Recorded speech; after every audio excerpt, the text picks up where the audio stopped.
Assalamualaikum warahmatullahi wabarakatuh dan salam sejahtera. Subjek Sains tingkatan 3, tema 1, penyenggaraan dan keseimbangan hidup. Bab 1, rangsangan dan gerak balas. Cikgu daripada Sekolah Menengah Alur Merah, Cikgu Wahidah binti Mak Israel. Objektif pembelajaran pada hari ini, murid-murid, kita akan dapat melihat dengan jelas perbezaan tentang haiwan berpandangan molekular dan stereoskopik.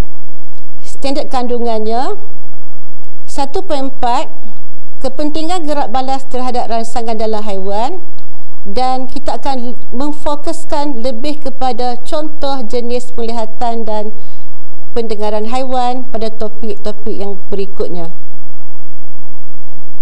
Murid-murid, kita dapat dua jenis penglihatan haiwan, iaitu penglihatan stereoskopik dan penglihatan monokular. Tahukah kamu, kebanyakan haiwan herbivor mempunyai jenis penglihatan monekular, manakala haiwan pemakanannya haiwan karnivor mempunyai penglihatan stereoskopik. Baiklah, mari kita lihat perbandingan di antara pandangan haiwan yang berpandangan monokular dan stereoskopik.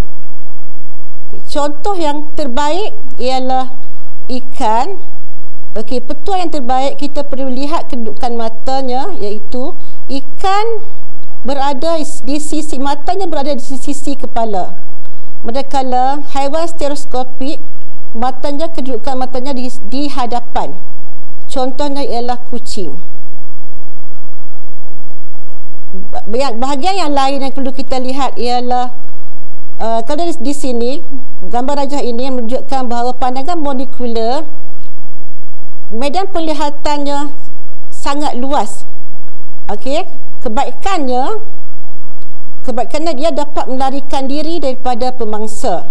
Manakala haiwan stereoskopik, medan penglihatan yang bertindih adalah kecil.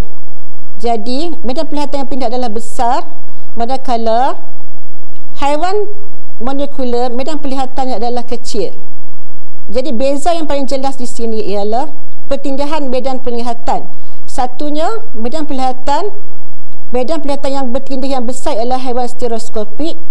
Jadi di kawasan ini imej adalah lebih tajam dan jelas. Maka kelebihan haiwan stereoskopik, ia dapat menangkap mangsa dengan lebih pantas dan cepat. Manakala kelebihan haiwan molekular, dia dapat melarikan diri daripada pemangsa dengan lebih cepat dan pantas. Okey, gambar-gambar di sini menunjukkan haiwan-haiwan yang ada yang monekular dan ada yang stereoskopik. Dapatkah kamu mendeka yang manakah haiwan-haiwan yang dalam gambar ini haiwan stereoskopik? Okey, sudah tentu haiwan di sini ialah haiwan harimau bintang. Okey, baiklah murid-murid. Mari kita lihat pandangan di sini haiwan harimau. Harimau termasuk yang mempunyai penglihatan stereoskopik. Kenapa? Kerana jelas di sini kedua-dua matanya terletak di hadapan. Okey, kebaikannya